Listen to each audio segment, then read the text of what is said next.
Bloom has played an important role in building a robust digital network of American religious history scholars through association with outlets such as the Religion and American History blog, and also by co-editing Then Now for Christian Century.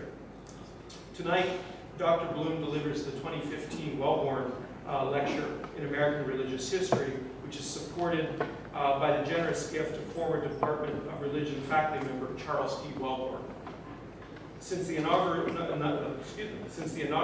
Wellborn Lectures in 2010, notable past lecturers included David Hall, R. Lawrence Moore, and Lee Eric Schmidt.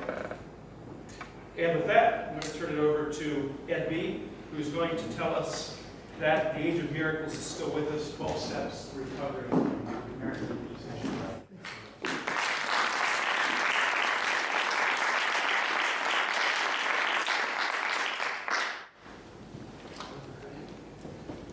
Well, good afternoon. I've lost my clicker. I'm already lost at this point. It's a real joy to be here with you all. A real joy to be at one of the hubs of American religion and religion in general, the study of, and one of the hubs of American religious history, which is my field or discipline. So thanks so much. And for the research that I'm doing, I get to watch films like Wreck-It Ralph over and over again. And if you've seen the movie, you know it begins with our lead character, Ralph, at a, quote, Badanon meeting, where he's at a 12-step program where everyone says, "Hi, I'm Ralph, and I'm a bad guy." At that point, you would say, "Hi, Ralph." But we'll get into that. Let's see here. Let's see if it works or not. Okay.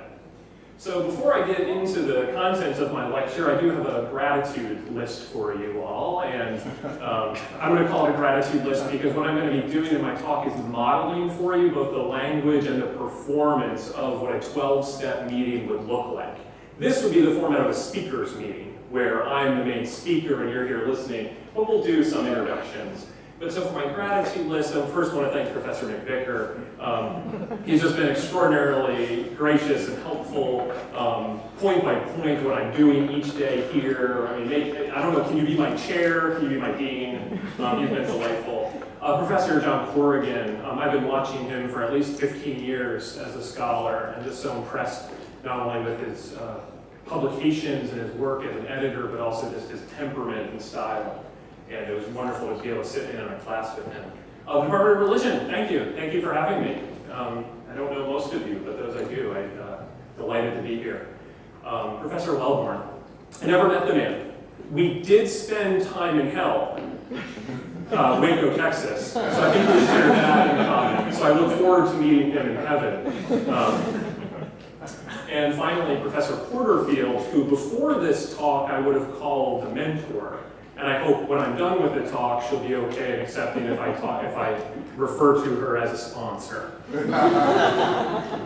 And finally, our thriving field. The field of American religious history is thriving. It is a field robust with publications, and not just from small second-tier publishing houses, but Oxford University Press, Harvard University Press, University of North Carolina Press, the University of California Press, are churning out week after week, book in American religious history. Those of you who work in the church history office, you know this. You get these books, not only with book publications, but with jobs. American religious historians are getting jobs, and not just jobs in religion. They're getting jobs as a political historian at a major university. They're getting jobs in history positions, but where the argument is almost kind of too simple, but it's, hey, religion matters, and that's enough to write a book in American religious history.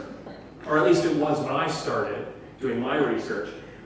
We have PBS specials, God in America. We have newspapers and magazines calling American religious historians. The old joke in the 1980s was, there was only one guy to call, Martin Marty.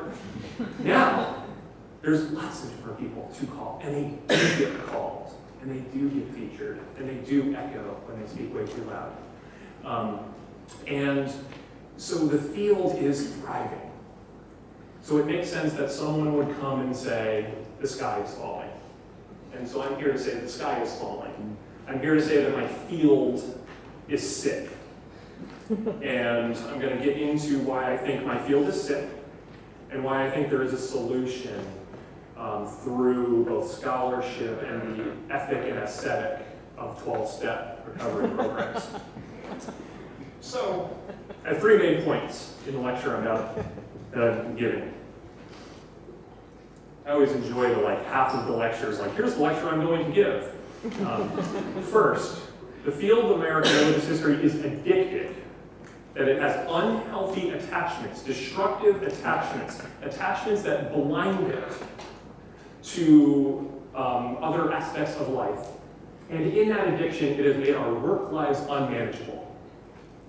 I don't know if it takes 10 years at this point to have a book reviewed in church history, and not because of church history is a problem, but because the backlog, because the numbers are so large. Second, that the 12 steps of 12-step programs first founded by Alcoholics Anonymous offer a solution to graduate students, offer solutions to full professors. Solutions in how to locate topics, solutions for new insights, solutions for new creative teaching, ways to teach, and solutions for how to go about living a sustainable work life in the field.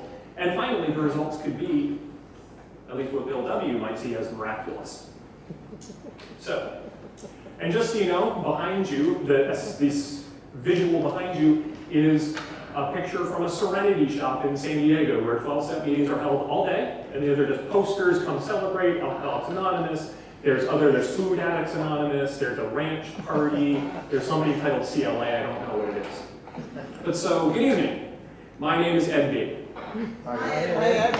Now you know what to say. Hi, Ed. If we were in that Serenity shop, that would not elicit laughter. That would not elicit anything strange other than, hi, Ed.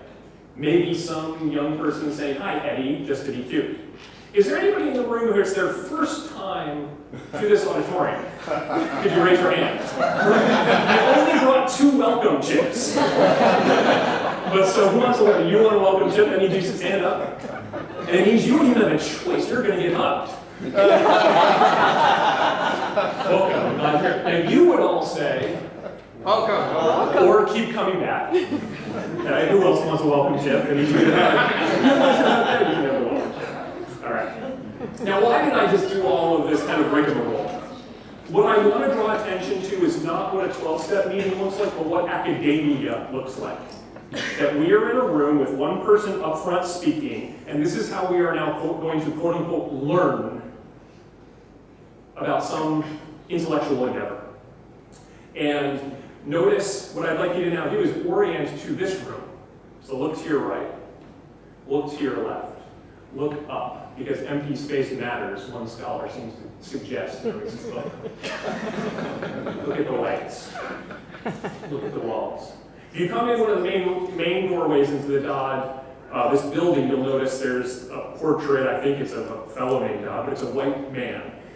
And I always notice this is very fascinating. So many academic circles, right? There's pictures of all the people who come before us, almost in a Harry Potterish way, right? Watching us, corralling us, maybe giving us some insight. But the architecture, notice that it's different than this kind of wonky room with all the events up. So here, we're going to be learning, we're going to be thinking, we're going to be studying something, but it's manifestly different than how we would study it there. And may that matter to a scholar of American religious history? I think it does. I think the fact that not only what we study, and thinking about what is this room and this space like, when we get to live religion, I'll talk about that some. What is the room like? But what we study, but also what is the room like of where I study? What is the aesthetic of the place I'm working? Okay? And I'll get to why that might matter. What's the aesthetic of the book I'm reading? That matters too. So I am not an alcoholic, but I am a friend of Bill W. and Dr. Bob, who are 2 of the founders of Alcoholics Anonymous. I am a friend of Lois W. and of Ann B., who are the 2 founders of Al-Anon, which is a program for those, 12-step program for those associated in close relationship with anyone suffering from alcoholism. Lois W. is Bill W.'s wife. I am a friend of Roxanne S., founder of Overeaters Anonymous. I'm a friend of Ray and Jim W., founders of Gamblers Anonymous. I'm a friend of John H., the founder of Debtors Anonymous. I'm a friend of Jimmy K., the founder of Narcotics Anonymous. I'm a friend of Roy K., the founder of Sexaholics Anonymous, not to be confused with Sex Addicts Anonymous, not to be confused with Sexually Compulsives Anonymous, not to be confused with Sex and Love Addicts Anonymous. They can't seem to figure much out. And then I'm also a friend of Ken and Mary, the founders of Codependence Anonymous, or CODA. I bring all those up, starting in 1935 with the founding of Alcoholics Anonymous, that this list is extraordinarily short for how many different 12-step fellowships there are. There's Facebook Addicts Anonymous, which has meetings. That's different than Information and Technology Addicts Anonymous. Okay? That there's an explosion, especially after 1977, of 12-step groups that while they do not get much fanfare, while they are not in the news every day, they are robust and all over the place, nationally, internationally, online, in meeting rooms like that. So, in a speaker meeting, in a 12-step program, the speaker would share with you my experience, my strength, and my hope. So I'm going to share with you my experience in the field of American religious history, and that I want to share that my experience is that it is a field that is addicted. And that in its addiction, and what I mean by addiction is that it unhealthfully attached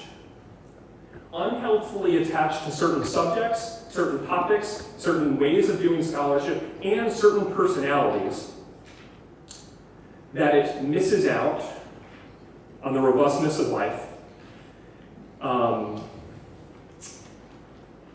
that it lacks an ability to grow and change in necessary ways, to develop emotional wholeness, and that this addiction manifests itself in denial when challenged. So when put to question certain blindnesses, that members in the field respond in such a defensive, knee-jerk, or in our case, mouth-jerk response that it doesn't even realize what it's doing. The field is unmanageable because in its addictive behaviors, the addicted field has overwhelmed the rest of the community. So first I want to talk about an addiction to topics. That the field of American religious history has been addicted to two topics over the last 10 years. One much longer than that. The first is Puritanism. Okay? Puritanism, a largely small band of New Englanders who have old world connections, and there are Puritans there as well, but that this group has received such attention that the scholars have lost sight, and its scholars have also been so famous that other topics have been off the radar in sad and destructive ways. Edmund Morgan, for instance, the Puritan family, it only took him 25 years to realize Virginia was in America too, and his colleagues.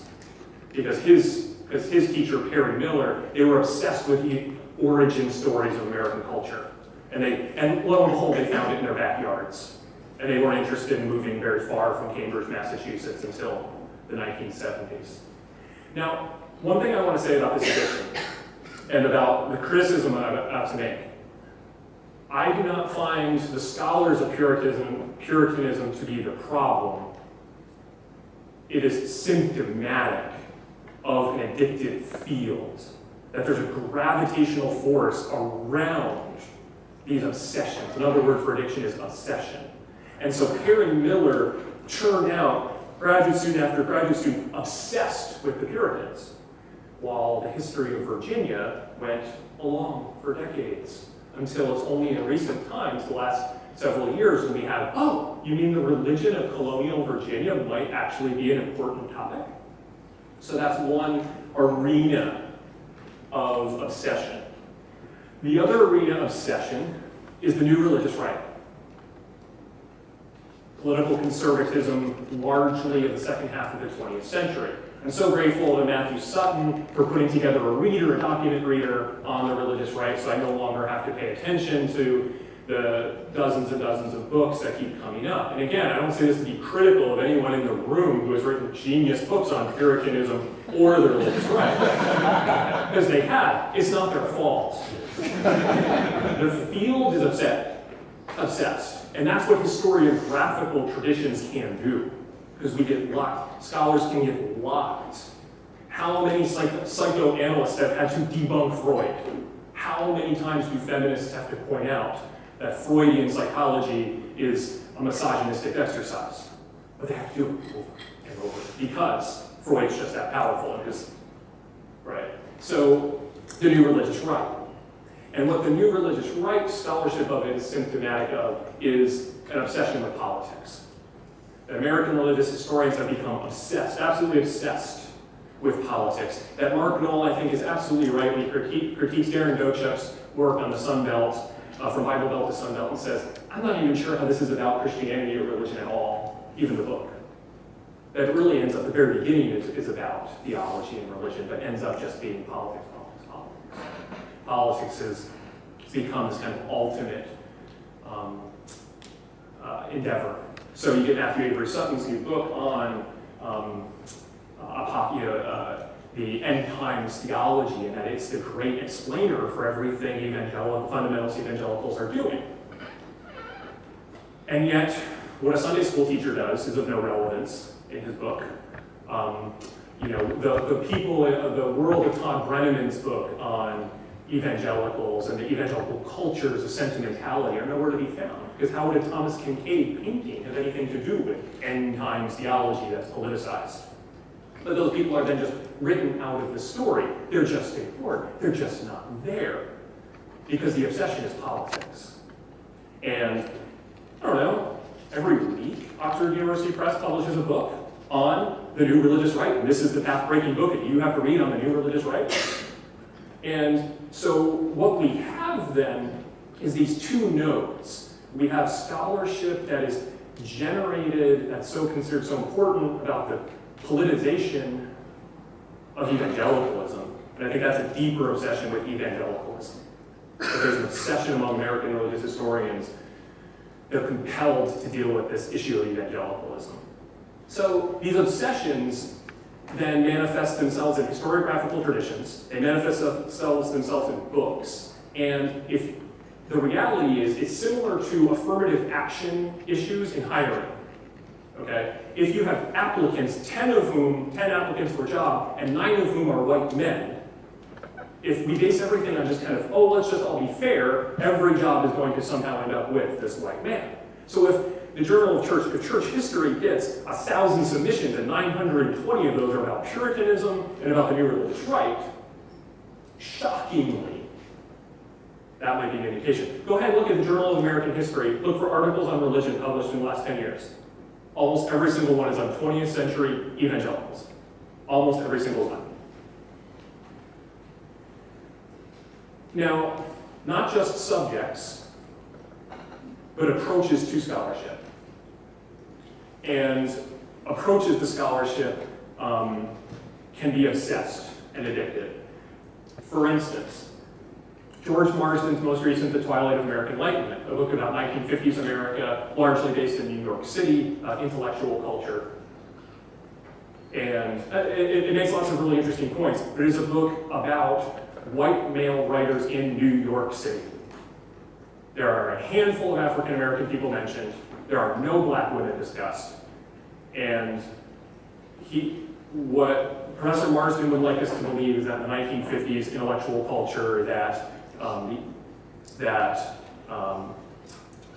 basically these are the movers and shakers. He makes this point everywhere. These are the people who make for public opinion. And if we pull back the curtain on George Marsden's previous works about the soul of the American university, it's about New England, largely northeastern with a sprinkling of Midwestern and West Coast universities and colleges. And they're the ones who change everything for everyone. So Harvard, Yale, Michigan, Berkeley. We pull back to the beginning of his career, and he writes about 19th century Presbyterians and how they really didn't split over the issue of slavery. But fundamentally, throughout a 40-year career, we have a complete ignoring of people of color. We have a complete and utter ignoring not utter, but largely of women, and an obsession with the North. Mention this to anyone, and there's like a freak out among our colleagues. Oh no, race, prove to us that race matters in 1950s America. Well, New York City, the pastor of the largest church, is a guy named Adam Clayton Powell Jr. Oh, he lives in Harlem, and he happens to be a congressman, and his church is over 10,000 people. Not mentioned in the book. He fits every single parameter of what Marston sets up, but isn't there. Point that out, and this is somehow offensive. The issue here is a worldview that white male authors are matter and are meaningful, and others are not. That can be taken as that is completely acceptable and permissible. And we obsess about it, and American religious historians talk about it. George Marston this, George Marston that. I have yet to be at a conference where Carol Smith Rosenberg is mentioned. I have yet to be at a conference where the works of Anne Douglas are robustly debated at the AAR. Why is that? Why are there genius works from the 1970s in feminist American religious history not thought of? And I think this is true even of the hip new kids. I think John Modern's book, Secularism in Antebellum America, works in a very similar logic. That certain people I can assume matter, or I'm telling, can offer me insight into the world. In this case, 1850s America circa 1851, excuse me. And that other people don't. And how do I know this to be true? Not by actually reading any of those documents, but by we can all just assume in the profession that evangelicals matter, that white men matter. And I can title the book Antebellum America, before a war largely about slavery, but I can never mention the issue of slavery. I can bury that in a footnote, which is what he does. So it's symptomatic. It's symptomatic of who matters and who doesn't. And I'm not suggesting that there aren't wonderful books in African American religious history, because there are. One of your old colleagues, Curtis Evans, wrote one of the best books, I think, in the last 25 years in American religious history, but it gets put into African American religious history. And so it's symptomatic of who matters, who deserves to be studied, and who doesn't have to be, who can be put into women's history, because we know that somehow this conflation of women and gender can be brought together. And then finally, my experience is that American religious historians are suffering from an obsession with personalities. Personalities of whether it's Robert Orsi, in the upper left, I like that he's wearing a medal. I don't know where he got that for today. And this actually, again, symptomatic of the field, not problems with these scholars, all people except for Professor Marsden, who I actually think just profoundly about their scholarship. So Robert Orsi, Catherine Lofton, and George Marsden. Bob Orsi and Katie Lofton are just absolutely incredible thinkers who have written books that, as we excavate them, teach us more and more. But when I go to an AAR panel and I hear Bob Orsi being credited with basically inventing everything in the fields, and then I hear conversations about Katie Lofton's book where everything is just roses and dreamlands, and I'm thinking, well, isn't it interesting that no one wants to point out that Katie didn't deal with reader response or viewer response? Isn't that an interesting part of the narrative here, that she writes a book about Oprah, where she purposely doesn't want to have any response? She doesn't want viewer response? That seems to me to be a questionable professional decision. But it never comes up. Same thing with Professor Marsden, the Festschrift for his career. Is a bunch of articles by white men just like him, lauding how great he is. And I'm just struck by this, that Katie, in her book on Oprah, talks about that that religious studies people suffer from a sycophantism for their subjects. I think we may suffer from sycophantism for certain scholars, and that it gets in the way, that they become authorities unto themselves, icons, in a sense, that can just be brought up. And that in 12-step parlance, this would be a problem of personalities over principles. Okay, AA people talk about the principles are what matter. Okay, so now my strength. So what do I think we can learn?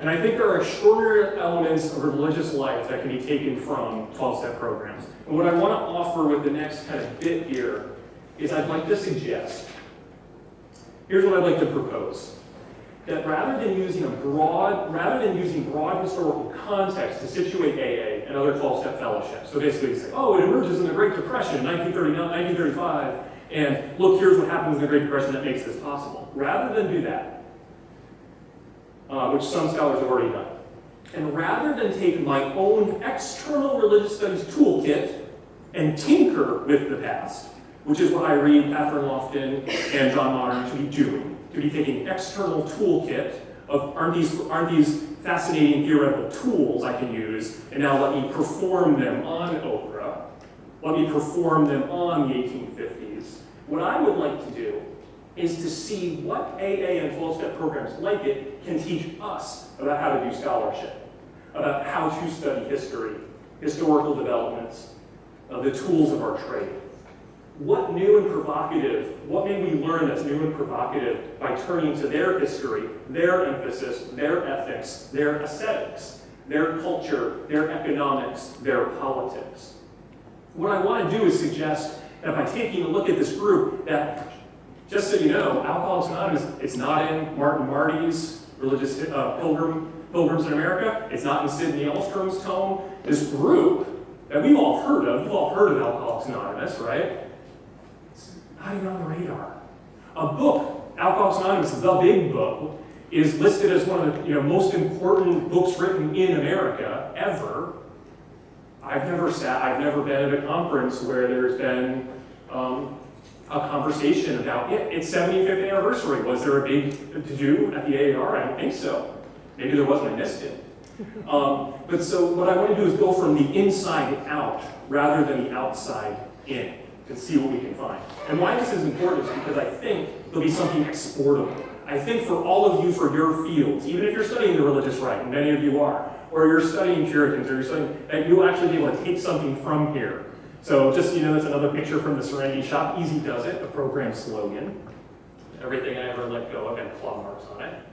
Just so you know, in Tallahassee today, I hope that's a TV show here somewhere, this day, there are 14 AA meetings happening, 4 MA meetings, 1 SAA meeting, happens at 6 p.m. if you want to go, and 1 Al-Anon meeting today, just here in Tallahassee.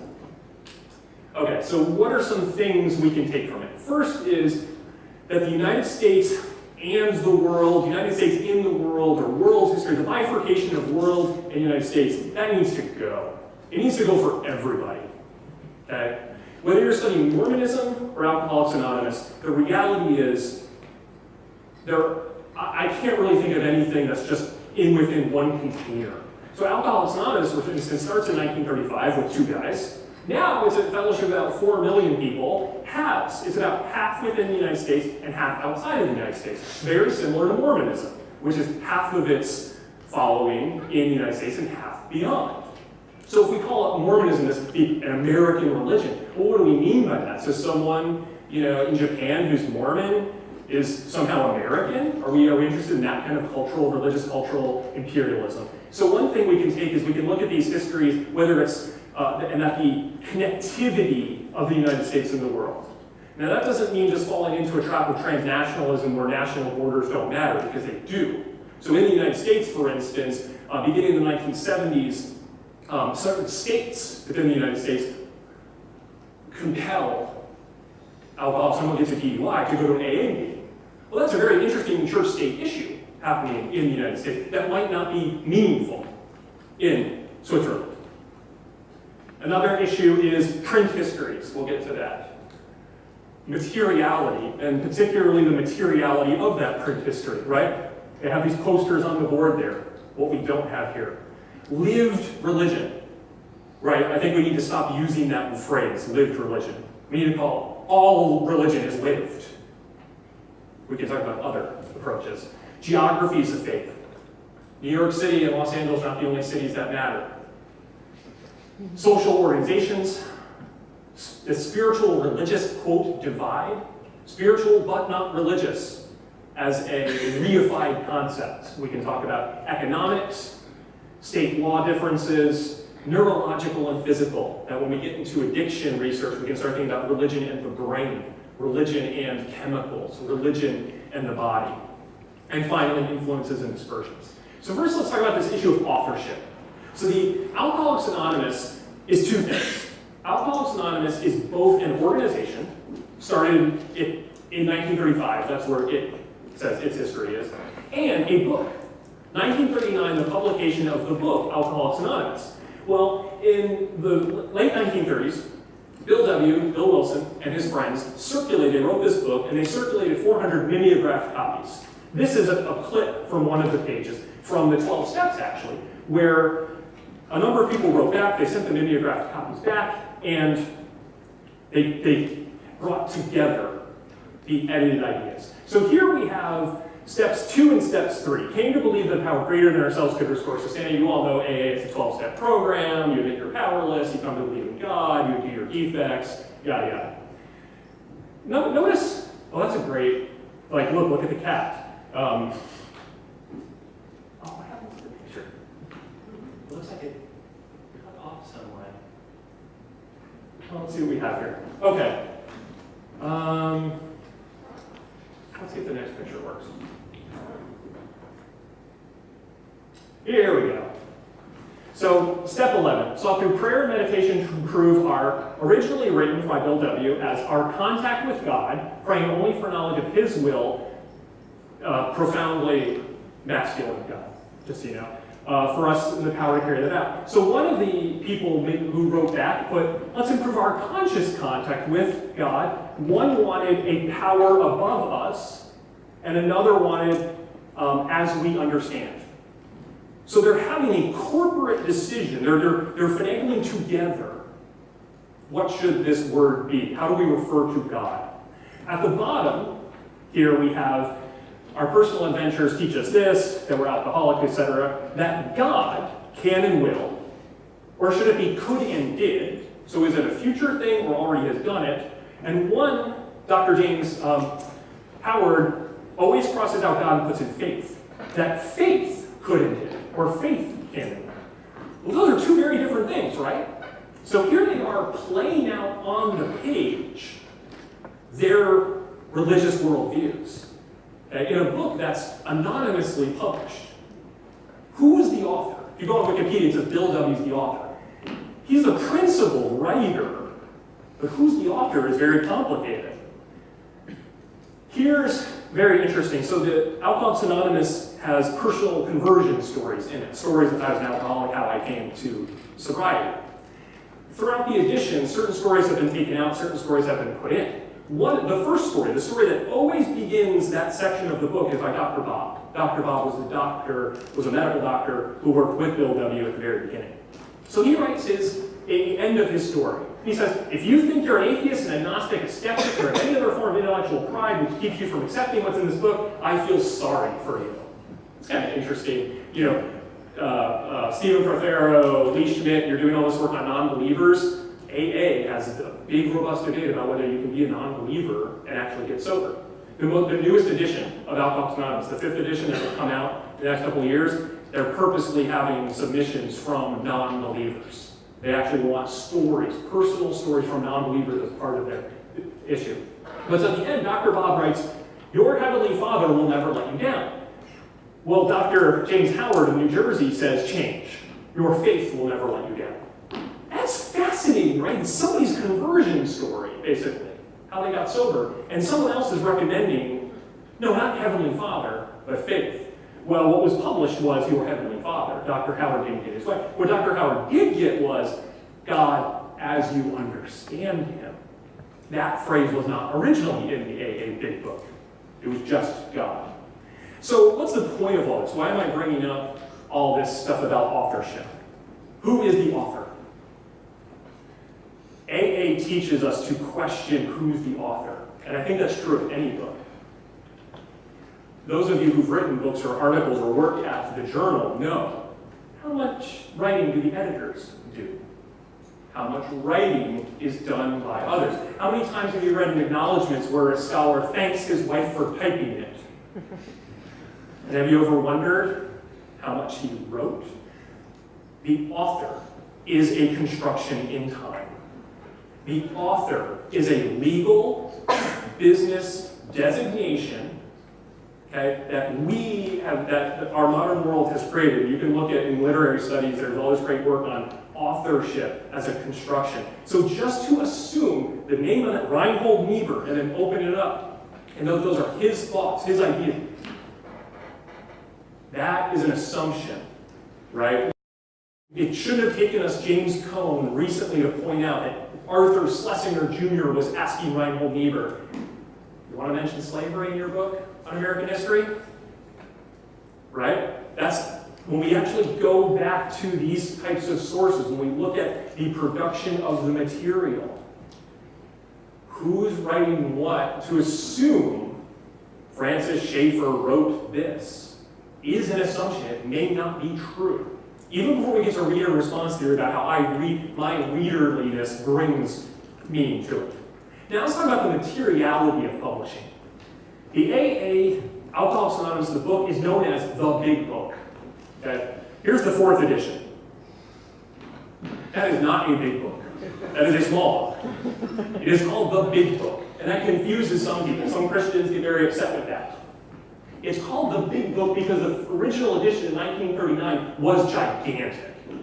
Okay? It was very large. They used red paper because it was cheaper, and they wanted the margins to be big, hefty, because they wanted the person, A, not to be able to lose it, and to believe they were getting their money's worth out of it. It cost $3.50. It was purposely thought of. Now, I want you to think about your scholarship, or you're getting ready for comprehensive exams. Any of you read America's God by Mark Moll? Right? Real small print, real compact. That means erudite. That means thoughtful. That means scholarship. Go ahead and get a trade press book that's primed to sell. 220 pages. Just enough distance. Not enough distance to like right in between. But why? This is a leisurely read at the beach. This is fun. This is okay. Like, I'll read it for my class or at least thumb through it.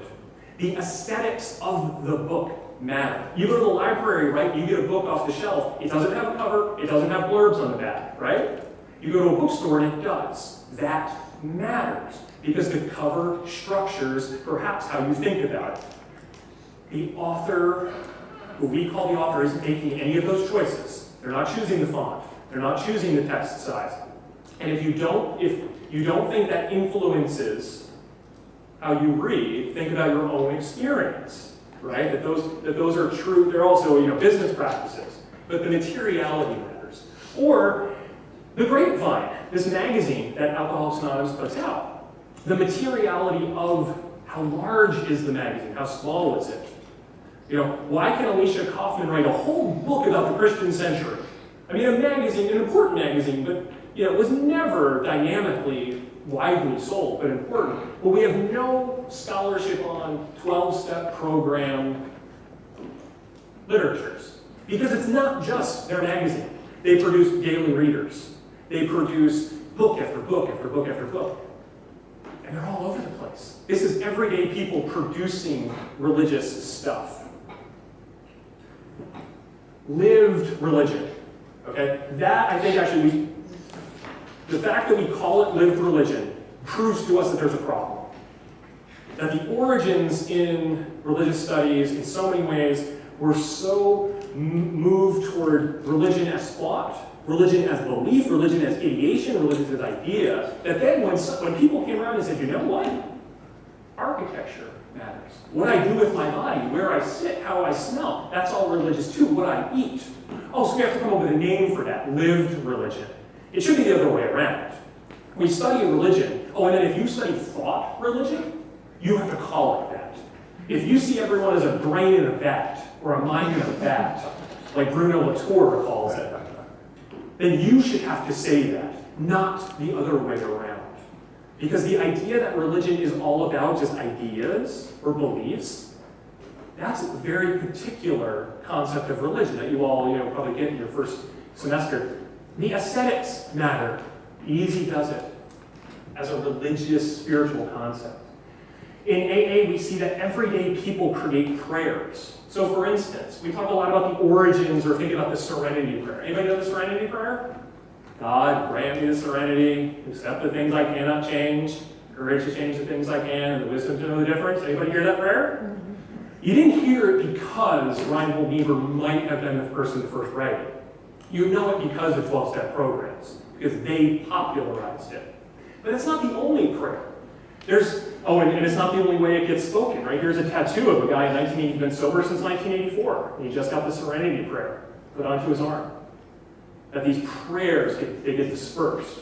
Or it might be the third-step prayer, which is what every 12-step person says that they're said. Or it might be Paul O. and his wife Max, who wrote in his conversion story about acceptance was the answer to all my problems. When I am disturbed because I find some person, place, thing, or situation, some fact of my life unacceptable to me. It wasn't a prayer. It wasn't written as a prayer. It has become a prayer. It has been transformed into a prayer by 12-step fellowships, who call it the acceptance prayer now. And so there he is, just an everyday guy. He was just a medical doctor in Southern California. And it's spoken all throughout the world every day. Finally, next, geographies. Akron, Ohio. You can go there and go to the museum at Dr. Bob's house.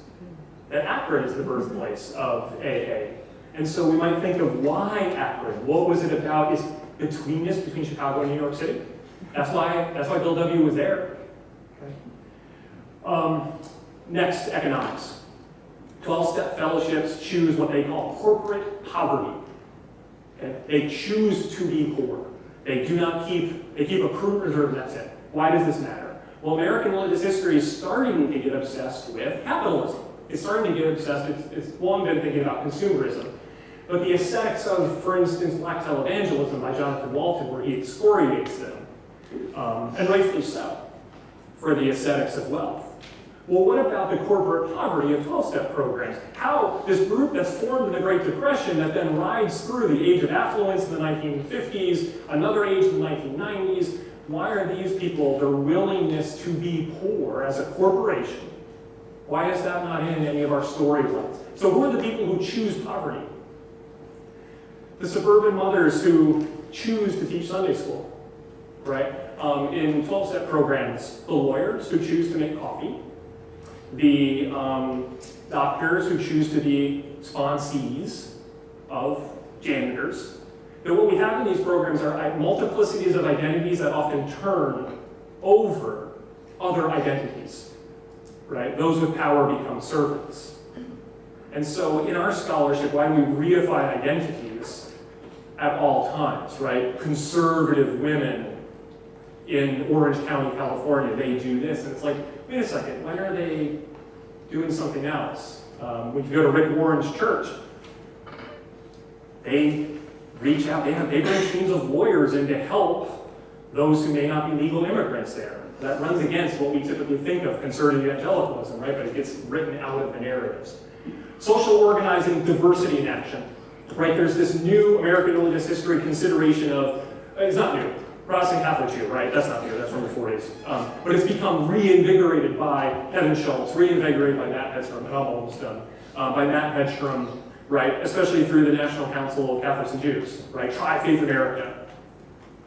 Where in the United States and where in the world are Catholics, Jews, Protestants, Buddhists, Muslims, Hindus interacting in substantive ways? 12-step fellowships. And the AA people from the very beginning make a big deal about this. And they encourage, in their readings, daily readers will quote from the Quran. They'll quote from Native American religious histories, okay? So there's robust diversity, religious diversity in action. Next is spiritual religious divide. Right, that's a kind of like, oh, big topic. Spiritual but not religious, right? We all know religion, tradition, institution, something handed to me. Spiritual, individual, chosen, emotional, The AA guys, at first glance, appear to encourage that, but actually it's much, much more complicated. What the AA, if we study Alcoholics Anonymous and 12-step programs robustly, is that we find that the two are not only, they're co-constituted, but also moving targets beautifully together.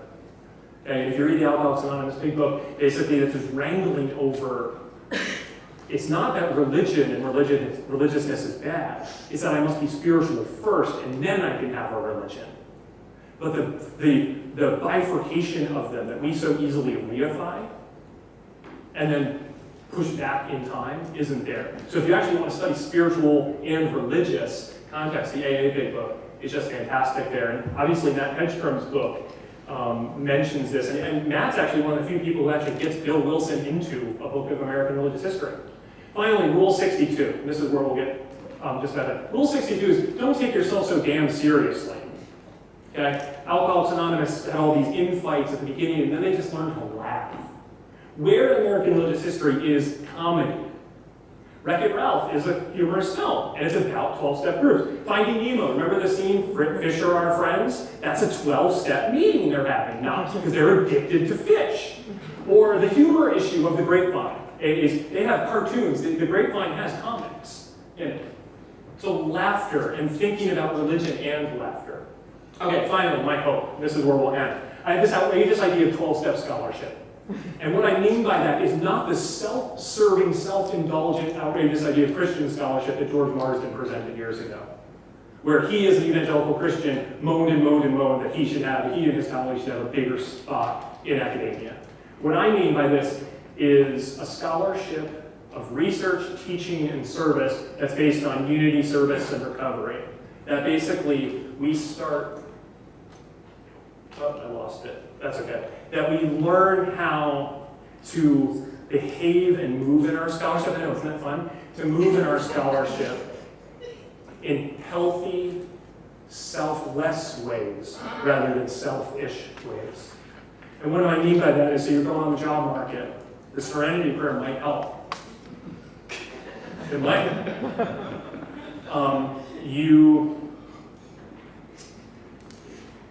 Patrick Carnes, who's one of the geniuses of sex addiction, says that graduate school is one of the most fundamental times when proclivities become addictions. Lots of free time, lots of stress. Okay? And so that would be a time when practicing the principles of 12-step programs, of learning to, certain things are out of my control. I can work on myself and my defects. I am open and willing to listen to criticism. When I get a review back, is my first reaction to be pissed off? Or is my first reaction, thank you for this input, how can I better transform this article? That would be the ethic of a 12-stepper in the profession. Alcoholics Anonymous insists on the absolute good of all its members. What would it be like to go to conferences and have that be the model? And finally, this is a recent thing in inside higher education, where depression is a rampant thing among academics. Ever noticed like academics can be like the saddest people in the world?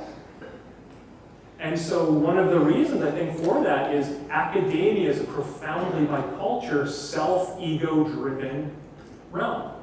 And what 12-step fellowships asks is, are you interested perhaps in living selflessly? And this is what I'm going to end with a quote from the AA Big Book, because I think it's pretty apropos for what I would hope for us as we move forward with the deluge of books and work and the speed up of neoliberalism. If one, this is the AA people talking to each other.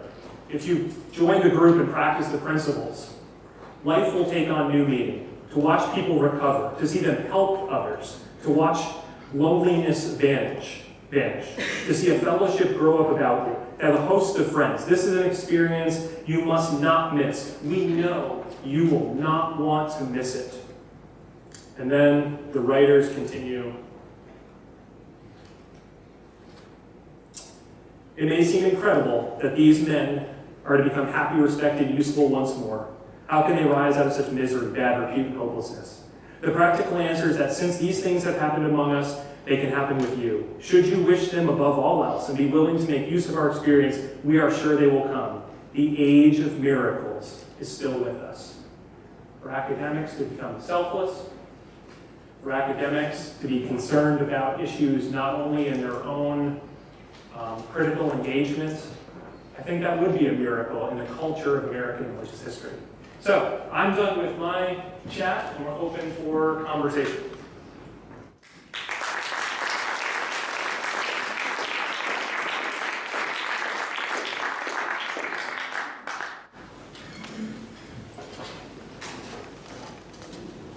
Yes, sir. What's your name? Share. The question for you is, the example that you gave of AA. In my current class on Puritanism, I've learned about testimony of faith and the sort of the history behind saying that I've sinned or this is what I've gone through and now I've been saved or something like that. So the question I have is very methodological. Like, with your approach, are you saying we should be more sort of synchronic, where we say, okay, this is the example at hand. Let's do materiality, let's do geographies of religion, let's do lived religion. But then the question is, how do I have to sort of trace that, for instance, this tradition of confessing your sins and that within sort of an American evangelical subculture? How do I make a decision which approach I would choose? That would be a good, so one could study confessions of sins as this dynamic. One could go back to something as Susan Juster's first book, where she looks at how gender influences how people share their conversion story. And in scholarship on Native American conversion stories, we often look at how the editor plays a role in that. So AA could be an end point for a study of how do people articulate grand changes in their lives. And then we can learn from AA, like, who's framing, structuring, altering, who's saying, oh, maybe a little less of this, a little bit more of that. Not only just the broader kind of cultural paradigms, but also literally on the ground. And also, digitization is both our friend and scary, because how was it presented in 1710, 1650? What does the script look like? So I think there's many avenues to look into it. Like, I never knew that Jonathan Edwards wrote, or that someone was it crosshatched? Is that the way you say it? Well, that should, why would someone write one way and then use the same piece of paper and turn it and write the other? Well, because they don't have that much paper. Well, that means if we're not going to analyze that, or analyze why we live in a world robust with paper, then we're missing out on something. Paperlessness might play a role in our spirituality too, or our religious experience. Yeah, thanks for the question. Others?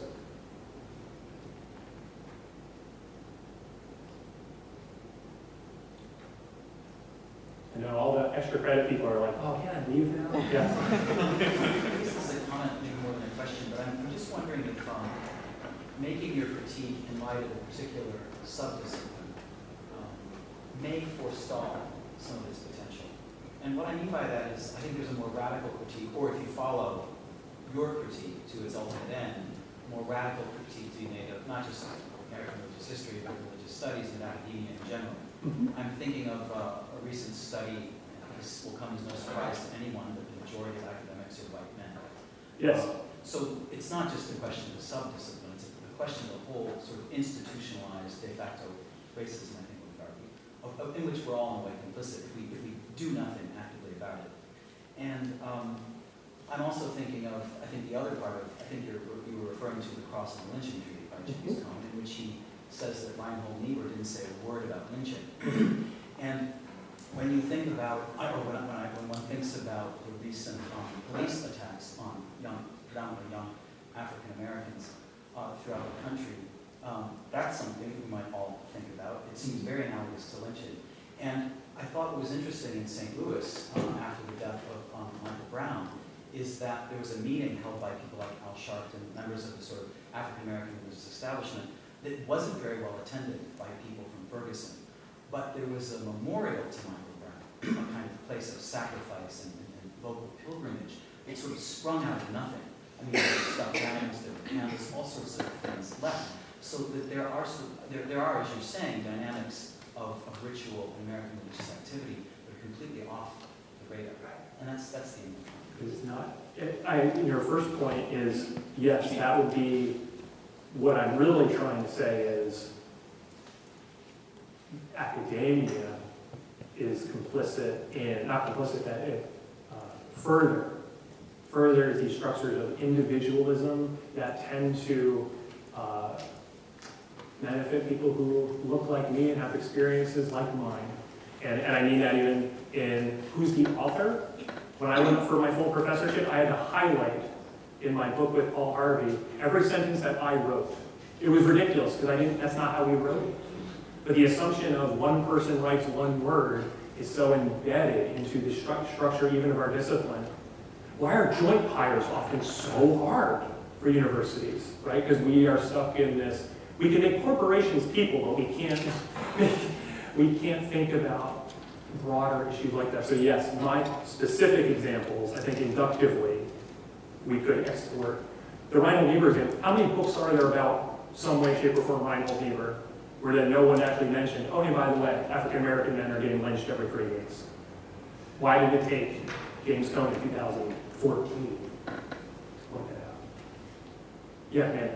Well, I would like to accept your invitation to be your sponsor. Oh, thank you. You know I need one. Well, I think you do, because I think that you went a little overboard, Ed. And I would like to just stick up a little bit for thought. Okay. And for the kind of individual dedication and, yes, loneliness that it takes to pursue thought. Mm-hmm. And I don't think we have too much of it in our culture. I think we have too little of it, and too little of the sustained, capacity to deeply dive into something and make the sacrifices sometimes that requires. Right. I think that's a really excellent point. I was thinking so much from the perspective, I was thinking so much from my own, I'm alone and I'm an academic and I'm thinking alone all the time and this is miserable and I feel terrible.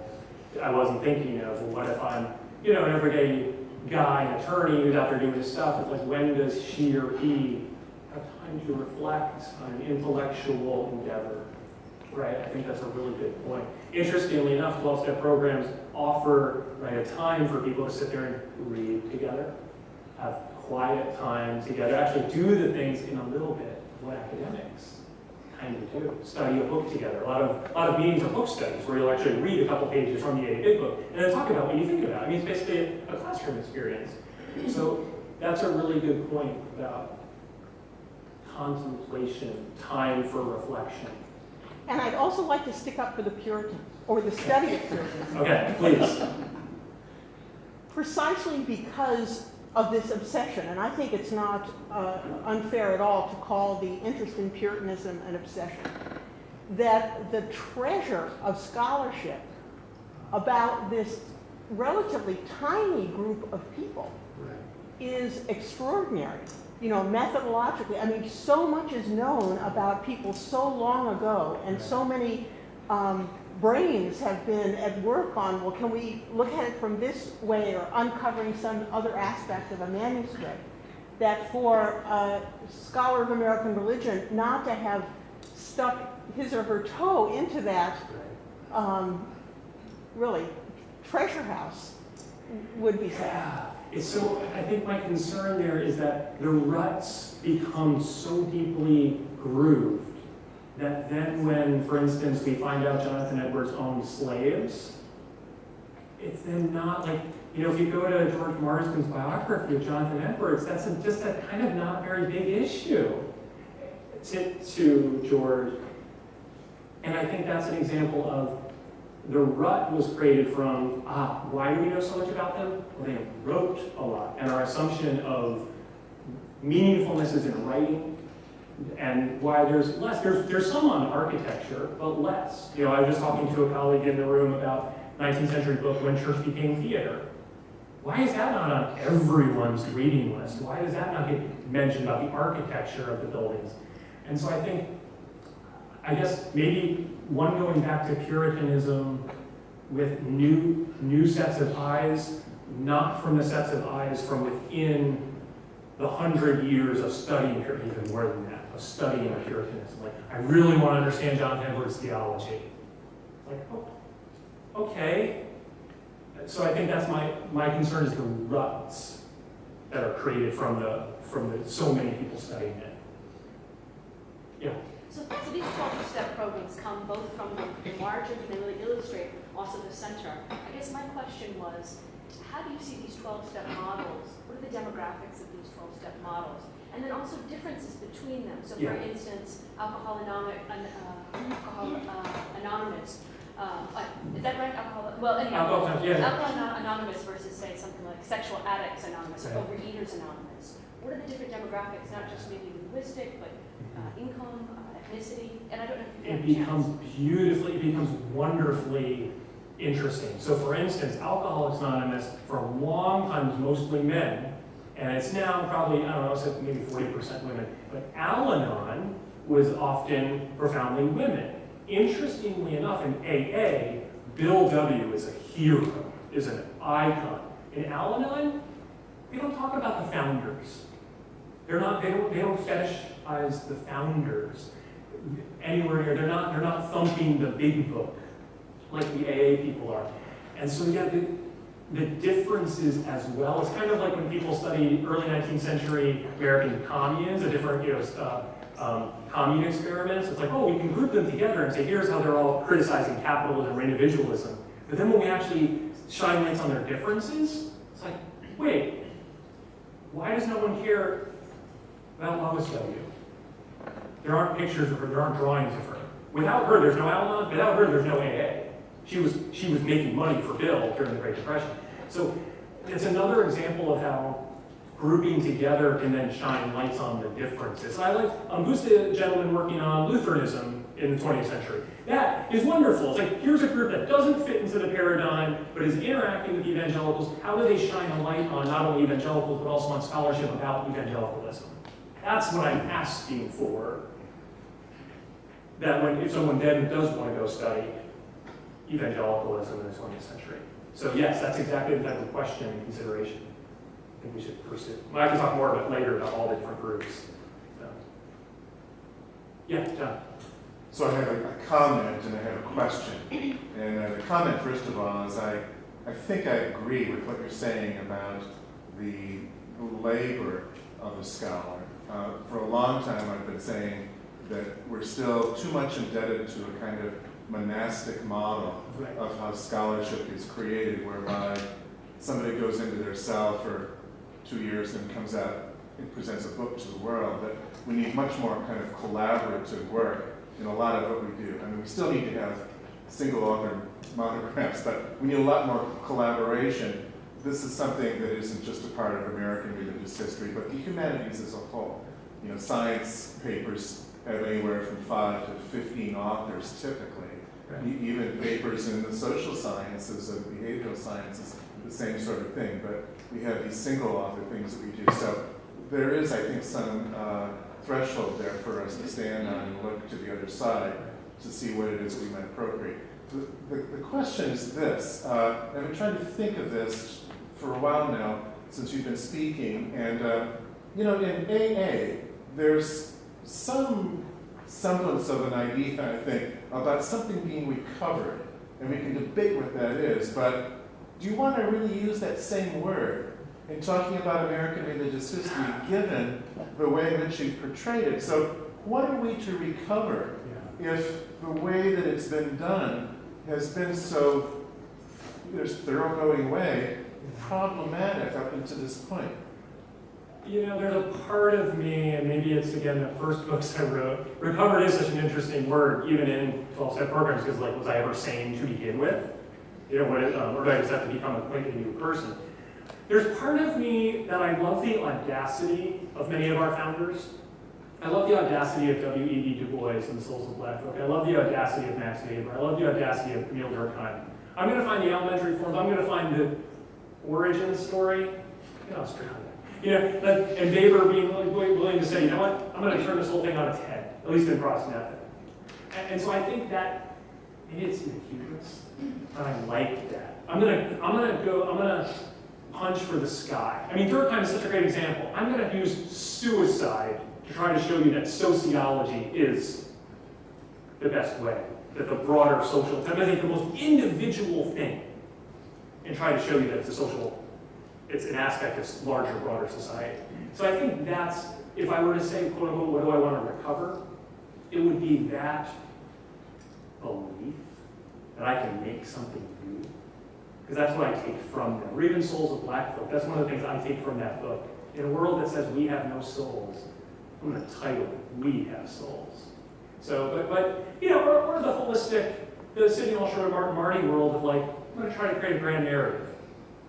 You know, I appreciate Sidney Alscher ending his big book with, he's going to include African Americans there. He's going to try. You know what I mean? Martin Marty was busily, his PhD students, robustly diverse, doing topics that were all over the place, men and women, etc. I don't see that from them. I don't see that coming out of Notre Dame for the last 25 years. I think that's still to recover. Yeah. You know? I think I would agree with some of that. You know, as I said, I've been trying to think about what I want to recover, Right. and that leads me to think about what's been lost, and I agree with some of your criticisms about what we failed to include in our narratives, but I think what I want to recover really is diachrony. I think, you know, one of the things that has complicated American religious history, both in good ways, but also I think added some kind of not so good elements to the way we do things, is the diminishment of a really kind of hard-headed nuts and bolts idea about what history is. You know, you enumerate as part of your list lived religion as something we need to come to terms with in a more critical way. And when I think of lived religion, what I think of, at least as is practiced among American religious historians, is that it's an investment in a kind of synchronic analysis that comes out of obsession, so we'll get to the AA addictive part here, with semiotics. And that there's an interest in taking snapshots of particular moments in American religious history, and then, you know, orchestrating some kind of theory-driven semiotic analysis to draw conclusions that miss the fact of the dynamism and the ever-changing aspect of historical events. Right. So if there's something to recover about American religious history, I think that we need to recover a stronger sense of diachrony. I think, you know, the kind of ethnographically tinged history that we've had is a lot of excellent history. But if we're going to continue in that direction, we have to realize that we're drifting in a way from really the kind of linear history, and as you say, grand narrative, it's crucial to the reconstitution of the field, or at least a kind of remediation of some of the difficulties of late. And this is, I think, Professor Corrigan's point, I think, is really important and can be included in how we do even theoretical scholarship, because just like race histories, Lori Nathlie Kipp's book, where she looks at 19th century African Americans who they have conceptions of history that are meaningful to them. Because we can even look at the people we are studying. In Alcoholics Anonymous, they say, we began in 1935. They have a date that they originate. And of course, I mean, it's not arbitrary, it's when Dr. Bob and Bill W. met, but then they narrate, they have their own sense of history, historical meaning, what made for history. They talk about the Great Depression like crazy. They talk about World War I like crazy. All of those things influence how they situate themselves vis-a-vis religion and spirituality. So we can do this, we can approach history as being extraordinarily important, both as historical change or continuity over time. I was at a conference, I remember at a conference somebody said, well, you know, historians only care about change over time. And I was just like, time out, we do, you know, continuity too, you know, those types of things. So the external like changes and continuities over time that we can be familiar with, but then also the internal logics and structures of people, you know, of how they think about and live in time. I remember asking Matt Sutton for his book, American Apocalypse, do any of your people have life insurance policies? So his book is about all his obsessions about the end times. And they're always saying, Jesus is coming back a month from now. Well, if you have a life insurance policy, you're thinking about time. I will die, like eventually. That's what we can, so we can study belief, the power of belief, whether it's rhetoric, whether, reality, all those types of things, thinking about how people narrate or think about their own sense of in-time-ness. But I think you're absolutely right that history and historical context, if we miss those, or it's kind of what like a Bob Orsi would do, is like the beginning has some history, the very end has some history, and then within it is 180 pages of thick description, right? Which is interesting in its own way, but. All right, any last questions? I know we're probably out of, how are we doing time? I mean, it's common, for those of you who go to scholarly conferences for those in religious studies to say, I am not a historian. They will put their hand up and say that. Or refusing to use the word a history of anything. It's a genealogy. I'm looking for resonances of everything. And it's important. Resonance is important. And I understand why theoreticians are looking for family resemblances in genealogies. But that does seem to elide issues of influence, impact. Do I actually want to take the time to look at, did Amy Semple McPherson influence somehow, some way, Oprah Winfrey? Because that takes a different level of scholarly work. A great book that I think doesn't get talked about very much is Kathy Kern's Mrs. Stanton's Bible. That's intellectual history that does materiality at the same time. What Kathy Kern looks at is, what are the tangible influences of Elizabeth Cady Stanton that lead to the Women's Bible? And she looks at the editorial team, who's writing what, because to look at it, again, change over time. But just to hold up, Sister Amy, Oprah, they're both women who have lots of religious authority in America. That's interesting, right? But the historian, right, who's interested in impact causation, will say, hey, take me through the steps. Get me from point A to point B. I think losing that is a problem. And that's why historians, qua historians, then look at many just in the more theory-driven discipline. They're just like, good for you. But it's not being in our book.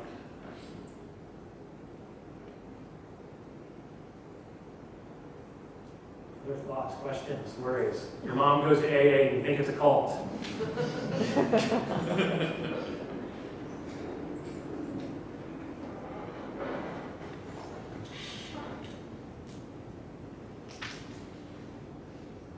A way of exporting, for instance, 12-step kind of ideologies or thoughts to scholarship is like, what are the defects in the profession? And then how can I consider righting those wrongs? That would be step 6 and step 7 and steps 8 and 9. So, I'm sorry to use you as an example. Remind me of your name, studying Lutheranism. Adam. To sit with, and how can I articulate the defects in the study of evangelicalism? And then here's the righting of the wrong that I'm trying to offer. It doesn't have to be done as harshly as I want to kind of I'm trying to just put things real directly. Yes? Sorry, just to follow up to John's comment, maybe what needs to be brought out is the debate about the relevance of, say, an ethnographic as opposed to a synchronic, as opposed to a diachronic perspective. Right. Because it seems to me that one can also unpack the sort of ideology that would motivate the stress on diachrony, as opposed to synchrony. The assumption being that one can always trace the influences of particular or persons, as opposed to a kind of, and this isn't a term, I'll make that claim. I'm not a historian, I'm not an American religious historian.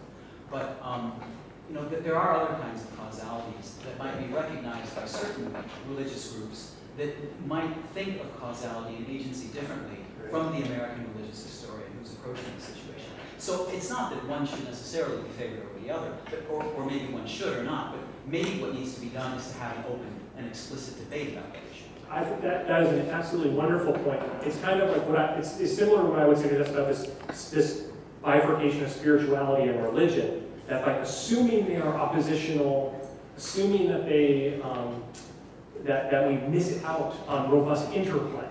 So for instance, I don't know, I'm a historian, I know Hayden White is, our grand thinker about how history is written.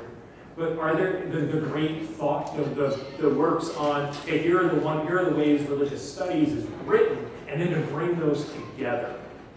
And so we can actually talk about, okay, the way in which, so for instance, in literary theory, so many books are, here's my introduction, my theoretical construct, here's my 5 novels, maybe 3 novels, here's my conclusion. I mean, that's the dissertation form for so much of it.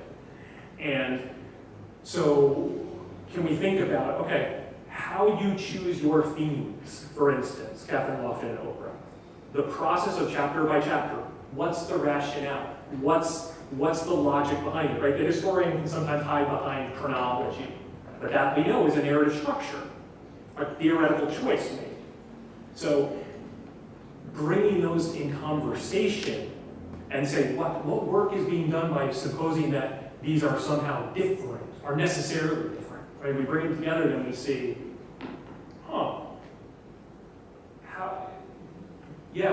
what are the blind spots of it? And I think that would be very, very helpful. And then I think that would be really helpful. And I don't know enough about scholarly writing about religious studies writing. Partly because in religious studies, right, there's such an obsession with what's religion and what's the history of how people have theorized religion. But how has religious studies itself been written about? Historians have done that. What do you think might be shown by bringing the ethnographic and the historical together? Like how we think about their pluses and their minuses. Oh, I'm poorly equipped to answer that question for the field of American religious history, but I'm just thinking that if one can take into account other theoretical perspectives on how agency might work, Oh, sure. that might inform an analysis of the particular group in question. I mean, that's one point. But that's Right, well, you know what a good example of that would be just coming out of Florida State, Emily Clark's dissertation, which will be a book about this group of Afro-Creoles in New Orleans, where their sense of time and space is just fascinatingly different than a kind of modern sense of, the physical people who are here. They're spiritualists. And they have people coming who are long dead from all over the place. Their sense of the past, the present is, they're creating it on their own, this group of 8 or 10 of them. And so I think she, if she were to do it again, could do some play with it, more play with it. It would be a great book. I know you all have read the dissertation. Thoughtfulness. I think the end result, and I take this, Amanda, why I revere Professor Porterfield's work for so long is no historical construct goes without thoughtfulness in her work. So she looked at everyone's debating how religion gets constructed over time. How about politics? How does it get constructed over time? So what I would like to do is think about how does authorship get constructed over time and debated, spiritual and religious, those types of things. That when we actually bring history to bear on it, it's helpful to that topic. And when we take religious studies, maybe it's the ethnographic description approach, to actually look around the room and ask, what does it smell like in here? And might that have historical benefits as well? Where I can take Bob Orsi's points and bring them into my work. So I think that's really vital. Sensory history. I'm doing a study right now of the Civil War of evil, and the rebel yell is often called to mind, purposely. So here's a bunch of Confederate soldiers who are supposed to be Christians, right? Trying to make with their vocal cords the sounds of hell, of demons. Well, I wouldn't have ever thought of it. Just rebel yell. So now I'm thinking about what does that mean to actually try to make sonic evil? I wouldn't have thought of that if I didn't read in religious studies and just theories. Because American historians aren't going to care about that. Yes, Keith. What is the end, finally, of American religious history? I mean, there must be vectors by which it gets into the culture, for example, and one of these vectors has to be in the classroom, another example. where does it go? It's not a self-contained system. Right. And the classroom is one outlet for it. Popular TV or popular reading or whatever is another. But where will it go? What is, particularly I'm interested in what you think about the classroom. So interestingly, like in just American history classrooms, John Butler was writing Jack in the Box religion, where it's kind of like religion just kind of pops up randomly and wildly, like, oh, the Puritans, look, they kill a bunch of people at Salem. And then then, oh, look at the new religious right, and how bad they are for opposing civil rights and things like that. So in just a history classroom, qua history, religion is kind of the exotic. The maybe helpful at the beginning with the Puritans, like, isn't it nice that they had a sense of the city upon a hill? It's too bad they owned slaves and did evil, wicked things. But so the classroom can be a place actually where, and I find students really, especially students who take their faith or faith in general really seriously and vital to them, where they just kind of turn out, they tune off. It partly is maybe endemic of the kind of just assumption of the liberal Democrat university professor who's going to prefer openness rather than any kind of closed religious system, for instance. But then, how does it percolate out to students? I think one of the things I try to do in the classroom, this is the kind of 12-step approach, is what's your experience strength? You go find your religious tradition or and bring it to the classroom. Tell us about it. Because that's where we find out, where I find, I have one student whose grandmother goes to her church or Catholic mission every Sunday, and they make tamales and they sell them to try to pay for immigrants coming and getting their citizenship. So it's like a spirituality of tamales, right? And it fits into the economic sphere. So where does it go? Hyperly, it gets into the world of politics, because that's what historians care most about, and that's what the media tends to care most about. So when religion enters politics, and shockingly enough, we have a center on religion and politics that's recently been formed in our discipline. It's a very powerful center. So I think that's where it is today, where it vectors into, and I find that very unfortunate, because I don't find that very useful in the citizenship of the everyday. That a student might learn, hey, everyday people like me created prayers that other people may say. That's kind of neat. But they don't know that. But I think the model ought not to be a self-enclosed system in which scholars address other scholars Right. for their own purposes, whatever they may be. There has to be maybe a 13th step. Where religious history has to live with the rest of the culture. As alcoholics have to live the rest of their life. Right. And I'm interested in what that life might be like. Right.